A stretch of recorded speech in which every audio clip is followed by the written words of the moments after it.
Hey Rob, you can hear us? Yeah, mate, sorry. All right. You saw that note from Deirdre, right? Yeah, that was the first. We were talking about that before she wanted to come to town. Okay, no worries. I responded to. Yeah, all right. Well, the noses on these Clarendons are some very different from earlier. Oh, they change a lot. My Yeah. experience with these things is that they either blossom or they die. Right. The thing that I don't like, that some people do like, I don't know why, but some of them can get a Vegemite character, which I don't like. But Mm. I've seen other people go, "Oh, I love that." Okay, well, Yeah. but It's a bit like the Riesling debate. Yeah, I guess so, but I just don't like. It's just something I don't like.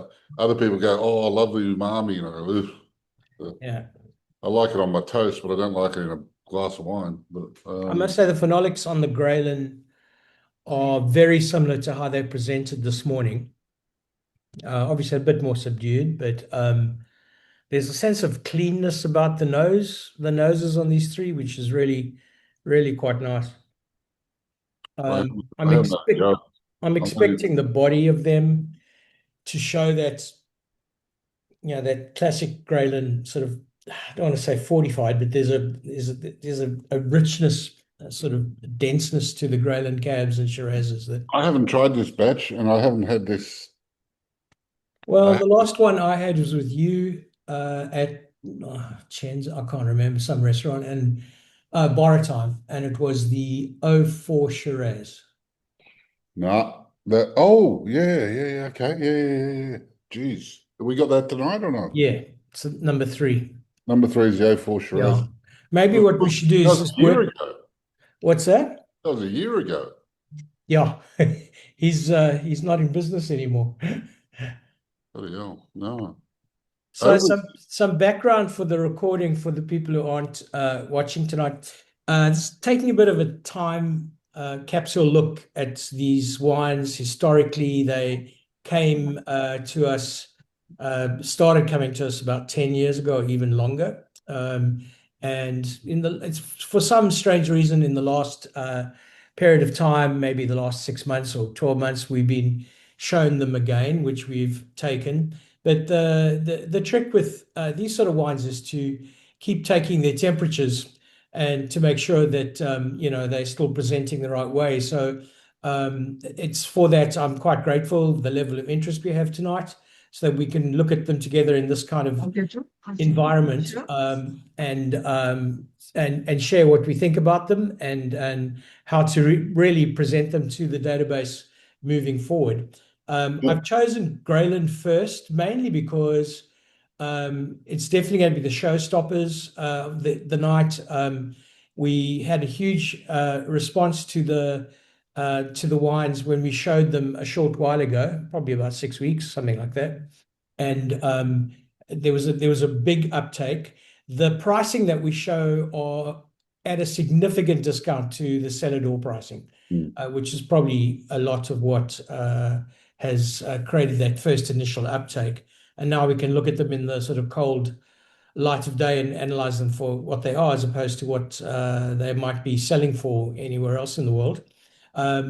What really just doing some digging around on the Greyland history, what I didn't realize was they were the first cellar door in Margaret River history. So they predated Oh, really? Lewin. Yeah, 1979, they started their cellar door and first planted vines in 75, which was, I think, pretty much on spec with when Lewin and Mosswood started them. So Yeah. with these three, starting with the cab, then the cab Shiraz, and then finishing with the reserve Shiraz. You'll notice I'm just giving you a quick summary in the chat. If anyone doesn't have a list with you, you've also got a printout in front of you of tasting of the order form, and if you've got a table mat there, it'll help you pick them out. I was just saying to Lou, um, the thing that these were really easy to decant this morning and process, and they're showing very much in the same format as they showed phenolics wise earlier this morning. Haven't had any of a drink of it yet. I think the other thing we should explain, Rob, is that how we come to to get these wines.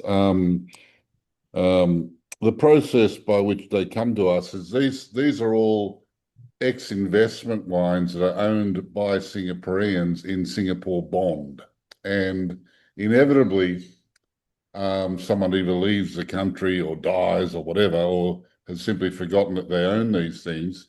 The bonded warehouse occasionally will show us a parcel of these things, and as long as we can guarantee that they came directly from the winery to the warehouse and have stayed in bond, we go, okay, well that's as good a provenance as we can find. But obviously, as they get older, as Robert said, you need to check them and keep checking them. I mean, I've bought thousands of Clarendon Hills over the last 10 years, and there's some of them now, like the O2s are getting, 50% of them are beyond their best. So I'll be interested to see these. Well, I've had all three of these on several occasions. Some have been spectacularly good, some not so good. So we'll see what they look like. The Gralyns, in general, being a lighter wine and probably a little bit less structure to them, tend to last a little bit longer for some reason. But let's have a look at them. It'll be interesting to see what they look like. I'm the sort of person who eats their dessert in an aeroplane before they eat the main course. So I went straight to the Reserve Shiraz 04, and it's, as I remember it a year ago, it's really brilliant. That's number 3. Okay. The Cabernet. Number 1. Can we go through one to 6? Is that what we're doing or not? Yeah, I just thought we'd break them down between the two wineries. So we're looking at Gralyn first. Okay. So the Cabernet 03 is number 1. The Cab Shiraz blend, mainly Cabernet, 04 is number 2. And the Reserve Shiraz 04, number 3. Well, what do you reckon about the number 1? You're getting those tertiary elements that you'd expect. There's a little bit of mushroom, forest floor in there. But the acid's still good. I quite like it, but I've got to say, I think I find the Cab Shiraz blend more interesting. Maybe it's by virtue of its being a blend. I'm sort of getting more out of it, and also I'm probably making the mistake of benching this with Deep Woods, Lewin, Mosswood stylistically, and it's by no means the same style. I tasted these on release, Rob. You had these on release? Yeah, she came across to a wine tasting I did in Sydney. The one when she got blind drunk, I told you about. And how did they show? Do you recall? They weren't they're nowhere like this. Okay. They were so young and tight, a little bit too big, like a lot too big actually. They were huge, especially for a Western Australian wine. Right. It was a memorable tasting because she got so drunk whilst we were doing it, and she said, "Have everyone got a glass?" And we had a glass, and by the time she finished, everyone had been empty for about 20 minutes. I better redact that from the recording before it goes on the internet. Okay. In front of our 7,000 clients. So they have definitely evolved. Let's put it that way. Anyway, yeah. So I think characteristically, these two are showing way differently from anything else that I can think of. There's not a lot of good Shiraz in the Margaret River anyway. Certainly nothing that jumps into my mind. So were these vines the ones planted in 75, or was it something else?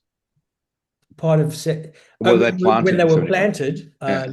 I've actually got the data on that. Hang on a sec. Because that would given them 30 years, so that's obviously now a lot more. But they weren't. The Cabernet was the first to be planted, according to the data I've got here,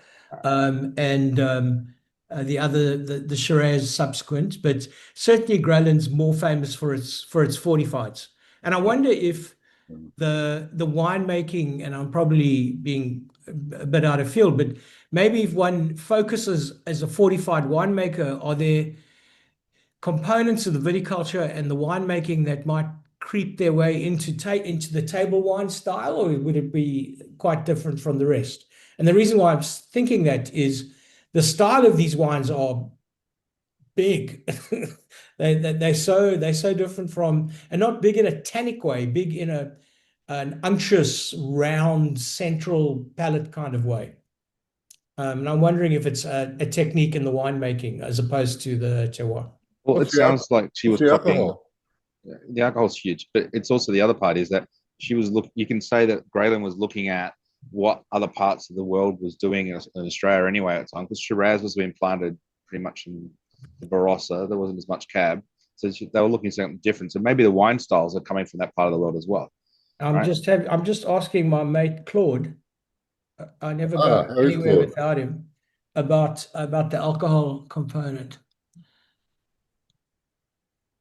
Yeah, it's not printed anywhere on the labels or tech I'm sheets. not detecting any heat or No, any. No. but that's the point. I'm not getting heat and I'm not getting tannin. It's No. just a unctuousness about like a really almost like a date kind of or a kind of fruit component to it. Well, That I'm is getting very that a different. little bit in number two, not so much in number one. Number one's very clean and glossy Right.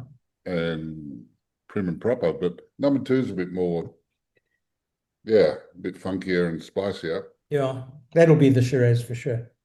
I mean, they're saying historically, when the O3 was harvested, the vines were 28 years old, according to Robert Parker's reference.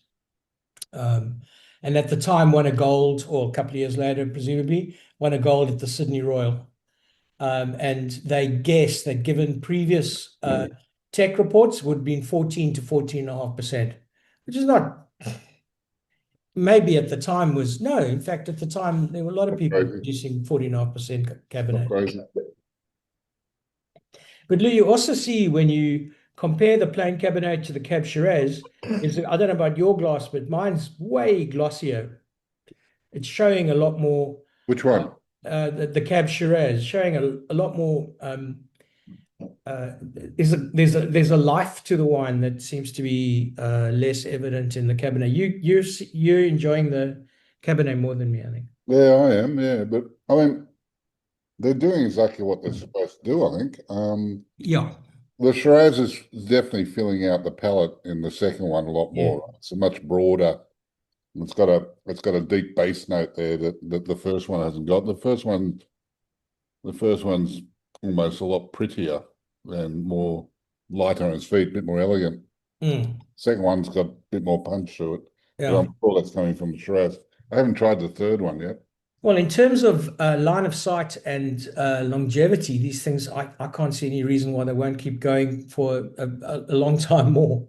Yeah, but why wouldn't you drink them now though? Yeah, true. To me, I know there's lots of people out there who love the tertiary leather and and the mushroom and that sort of stuff. Like Diggle, for instance, loves that sort of stuff. But to me, once it loses all its fruit, it loses a lot of its interest. Yeah, you want to kind of move on, right? For my palate, that's all. I think if I'm trying to pigeonhole this Cabernet style, it's closer for me to the Swan wines than it is to the Willem. I never used that word properly. Good luck with your Aboriginal. Yeah, Willemirup or whatever the hell it's called. We'll ever have to a welcome to country ceremony if you keep it. Yeah, we haven't thanked enough people yet. I'm sure, Lou, that he's got the right outfit for it, with the kangaroo leathers and everything else. So. We'd like to set fire to some eucalypts around him there. Oh, that's the point. There's no eucalypt evidence in these wines, that's for sure. That's the point. 14.8% was the 2004 Reserve Shiraz alcohol. Oh, okay. 14.8 for the what? The Reserve Shiraz. Oh, really? Not getting it on. I'm not getting it anywhere. I'm certainly not picking it up. My AA friend's a little bit better than yours, obviously. Not as drunk yet. So.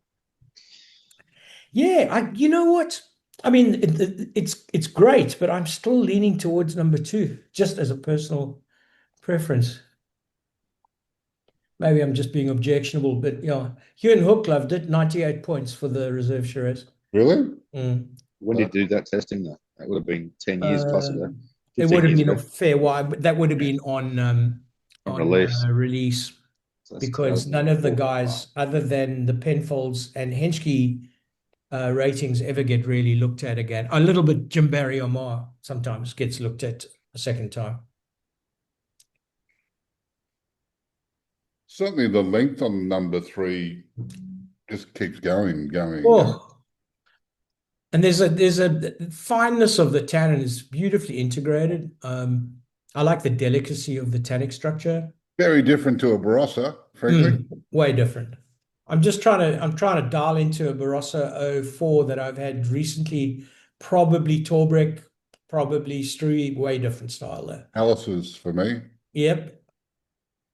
And that would have been is that still showing its large kind of swathing majesty that it used to when it was young? It's tamed down a little bit. It's Ah, not quite as exuberant, right. but God, it's a good drink. Actually, you and I had one at Barrow Time when Steve and Helen were in town Oh, okay. last year, and it was in really good shape.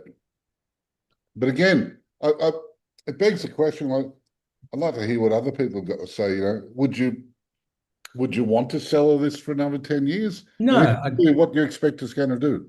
I can't see it improving beyond where it's at now. Yeah, that's what I reckon. I mean, I agree with you. I think it's got the wherewithal and all the chops to hold, but I can't see it getting better. Yeah. There still are a few remaining collectors out there who own 3 lifetimes worth of wine. True, And including you're me. probably, yeah, I'm seeing Mr. and Mrs. Digman over there smiling. Yes. And so, at least you can be confident that the condition of this wine is intact and in fairly good shape. The corks were a pleasure to bring out. The What are we difference in selling these cork, at? Oh, sorry, what are we selling these at? 75. Fair enough. The current release Cabernets on their cellar door at their cellar door are significantly higher. I mean, Cabernet in Margaret River is massively inflated. Sure. So they're certainly and the reserve Shiraz is a big number, mainly I think probably driven by Huon's rating, I guess. But there's some wines I'm pretty sure that on release it was over $100 and something. Was it? They were definitely. It was like $120, I think. It was the most expensive thing I'd seen out of Western Australia at the time, I think. And there's been, yeah, but subsequent to that, they've been eclipsed somewhat in the price departments. Margaret River Cabernet. Prelude's no longer as sexy as it used to be, right? I mean, No. yeah, Vanya and Mosswood, the other guys have stolen the limelight. Yeah. So just when you guys pour your Clarendons, do them super carefully. The background to these wines, I opened how many bottles? I opened 9 bottles of Clarendons, and 3 of them were really difficult to get the corks out. And I'm by no means an expert in that department, but I've had shorter relationships than the time it took me to open those bottles this morning. It was they're all like that. So in this household, we use the prong. The Otto thing, also, whatever. Yeah. Otherwise, they just crumble. Yeah. They absolutely crumble. They're just, especially the 07s. Right. I don't know whether they decided to go to a lower grade of cork, but the 07s just turn to dust if you don't use the prong. Well, I wanted to just highlight the quality of the Gralyn from similar vintages compared to the quality of cork that Clarendon has ended up with. Definitely, Gralyn had a better cork supplier for those 2 or 3 vintages. Right. So on the phenolics of the Clarendons, when I opened them, they were just so expressive. They just jumped out of the bottle and into the decanter. They were really, really explosively good. And so I'm interested now to see how they're holding in the glass. They took a double decanted, and there was a lot of tannin and a lot of sediment, which is they're known for it. When we drank these at a much earlier stage, they also demonstrated that, but they certainly have carried on with that. Yeah. Hold on, slow down.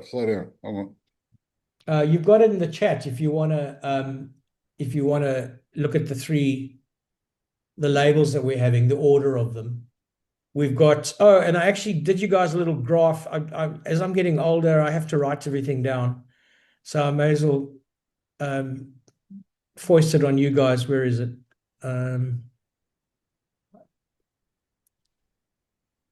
Share where? Geez, of course it worked earlier. Now it's not working. Getting the Eucalypt now, man.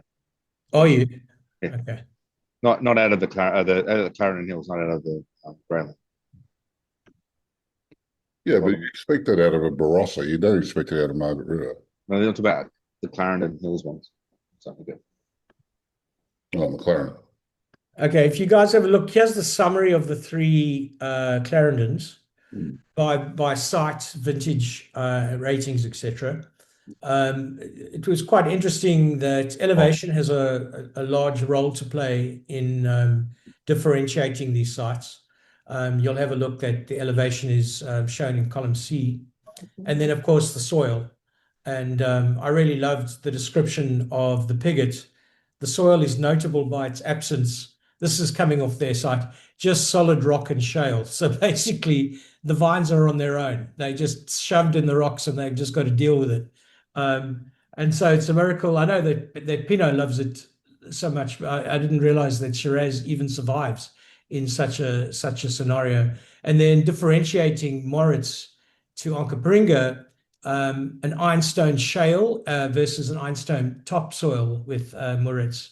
It's also interesting to note that the Onkaparinga was considered a Grange constituent site in the 1980s, which certainly at a very early stage in its development, people were already recognizing the quality of the site.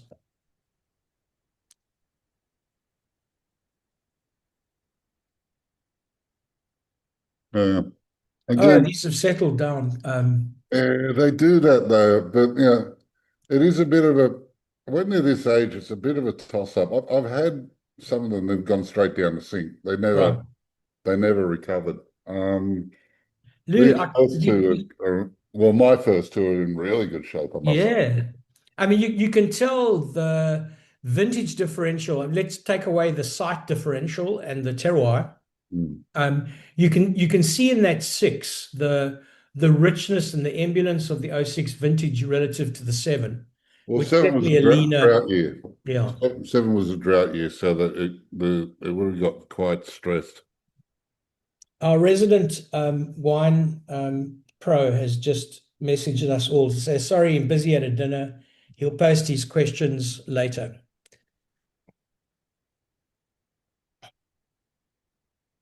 Yeah, no, the first two are great. I haven't looked at the last one. I haven't looked at the last one yet. I remember when these wines were younger, showing the Onkaparinga for me was the one that was the spicier of the sites. But that spice component now is not having a role to play for me anyway. That's all. The length on these things is enormous. Yeah. Just keeps going. You can't risk the cork though. What's that? You can't risk these too much longer because if the corks are falling apart now, yeah, at some point they're going to give way. A 30%. When I say a third of them were difficult, they were some of the most difficult corks I've had in my life to extract. It was really, and with using the Otto as well. They really. You need a Durand, Robert. Yeah. I think it's time that you should actually invest in a Durand. Is that the one where you inject the bottle? No, that's the one I've got. Oh, okay. Isn't that a condom? No, that's something else. That's Durex. I think that's got a different pronunciation. Just a different age group thing there, Robert. No, it's the one with the prongs and the cork and the screw. Right. That you tried to use many times at different wineries, tastings, but always screwed it up. But it's the thing to try because it's going to do both for you. Yeah. But I think the third one is the first two of the Clarendon Hills have got a block. They're not. The third one is falling away a bit for me. Yeah, and not nearly as long as number 1. For me, that 06 is definitely. This one is the one that's dropped. Like it's the one that, as what Lou was talking about number before. 3 is dropped. Yeah, it's starting to lose that any body. There's the fruit starting to die away from me as well. That's the 07. That's the third one, right? Yeah. Just hold on, I haven't poured it yet. I'm trying to get it. It wouldn't surprise me though if it's, what's that one, the 07? Yeah. the final wine, number 6, is an 06 as well. It's fascinating that 4 and 6, both coming from the 06 vintage, are so phenomenally different in style and structure. They're very different plots, though, mate. Yeah, That's what you should have up there is a map of Moritz. where they're all at. I should. Yes, fuck yeah. That would be a really good thing to add for a wine tasting, just to have maps. I wonder where I saw that before. All right. Hey, Rob, I'm confused here. Yep. Number 6 wine, which one is it? That's the Moritz Syrah 2006. All right, so that's different to the order you've got on the notification here. Oh, so okay, well, to go back through, so what's 4, 5, and 6? Maybe Alex pre-printed before we. So what's 4, 5, and 6? Number 4 is Onkaparinga, 06. Number 5 is Piggot Range, 07. Oh. And number 6 is Moritz, 06. Okay. Okay. All right. Gotcha. So I can see a little bit of vintage similarity between the two 6s, but qualitatively the Onkaparinga is doing it for me the most. My favorite has been for years. By no means the highest altitude of the sites that they have. Rob, I'm a bit confused. How is that 100% varietal produced from Cabernet Sauvignon, Merlot, and Syrah? Sorry, It's Syrah. In your notes on your webpage. Oh, I don't know. You're looking at the product page. No, Yeah. I didn't draw that data from there. I'm working off the website, the Clarendon website data. But what I'm saying, it's on your page. It's confusing because it's 100% Shiraz, Syrah, right? Which wine? The 6, the Clarendon, number 6, Yeah. number 6. The problem is, Osborne, you can't read properly. Yeah. All right. Those notes they're from Robert Parker, and they're describing the style of the winery, which is not to make blends, but to make 100% straight varietals. Okay. So if you read the whole sentence, I did. rather than blowing your load too early like you normally do, you understand everything in context. Right. But there isn't any context there. No, I'm reading the sentence. That's not saying anything's a blend in what we. No, it's not. But it's just saying I'm that going to put you on mute if you behave any. I'm going to start charging you a premium. you already do. So the points from Derek, who's somewhere else.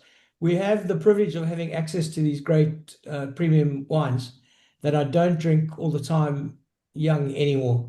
The word is that Roman's son Alex has completely changed the style for recent vintages. Yes, he has. Ditching the 100% new oak barriques for older casks and using 60% new berry ferments to make the wines way more bright, floral, and crystalline.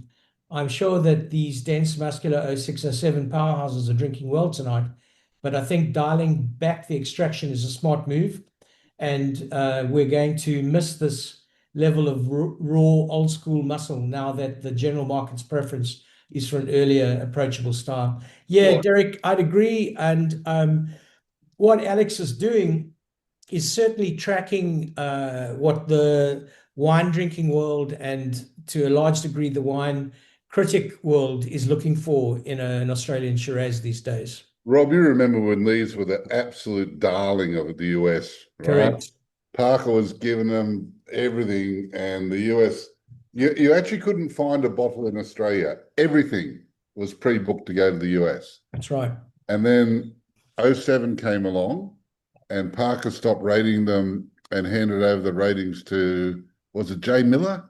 Joe Miller, yeah. And And then I think Miller lasted quite a short period, and then Perotti Brown, I think, or maybe there was someone in the middle. I don't know. someone in the middle, Joe Cezerny or something. Yeah. Anyway, but yeah, after when because Parker loved it and loved the style, and that's why they're big, muscular monsters. They're actually more approachable now than they ever have been, in my view.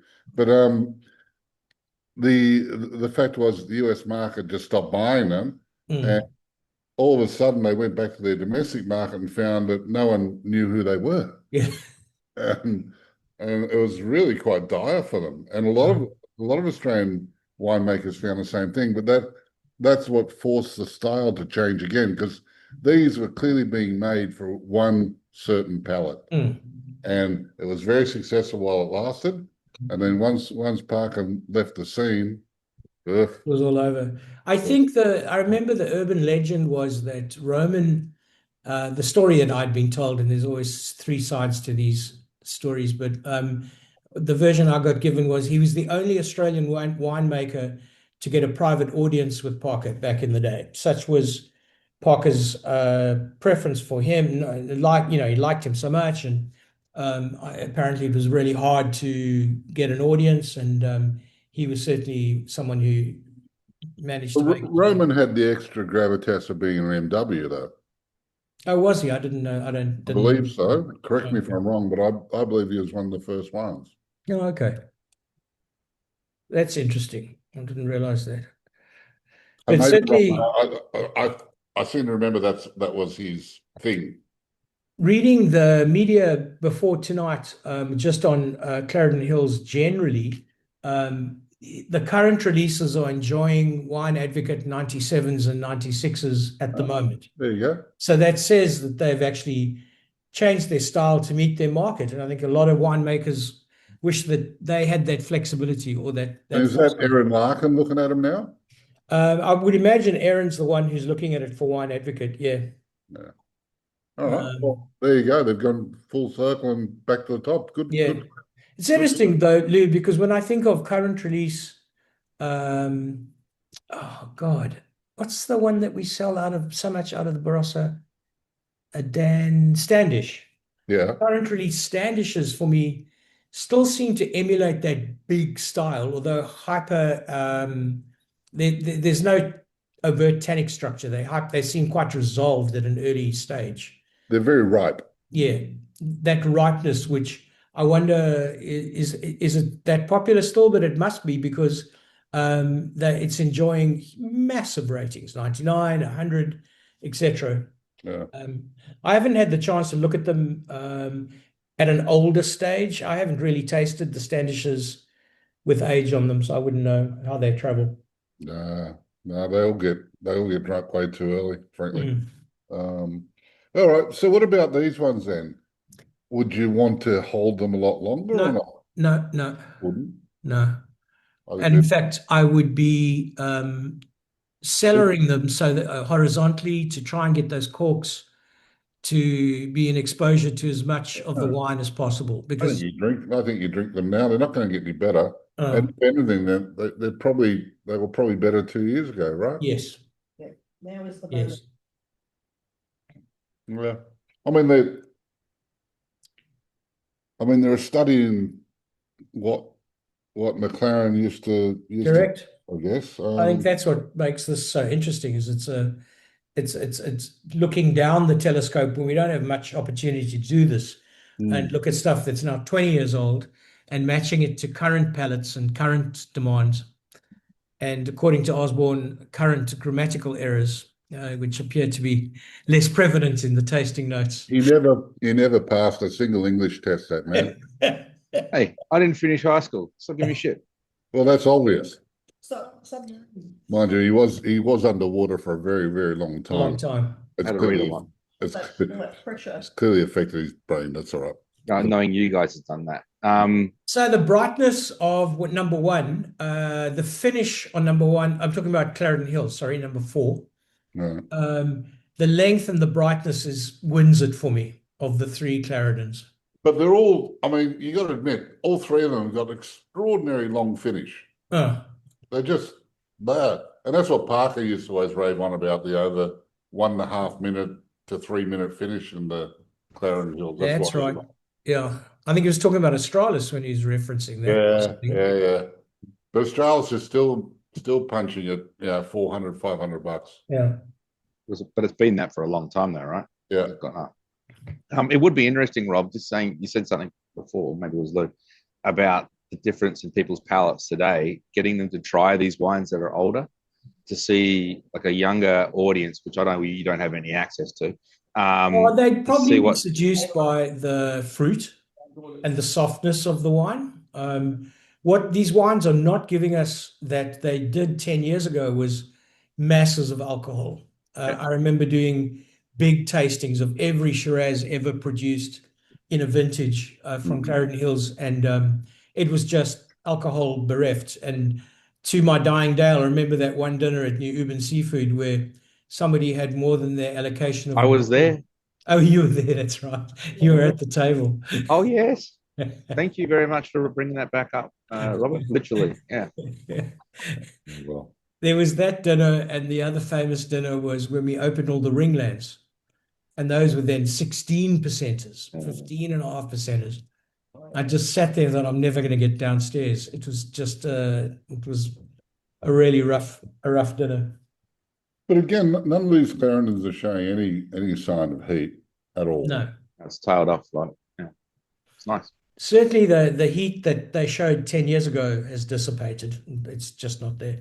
But you were concerned when you opened them this morning that there was a funky. Yeah, well, what was so impressive about the phenolics of the Clarendons, I thought, oh, these are fine. Because when I'm doing sort of mass volume decanting like that, if the nose is good, the wine's going to be fine. And then I thought the color in one of the bottles of the number 5 worried me a bit. So, let me taste it, the Piggot. Right. And it was not tasting great.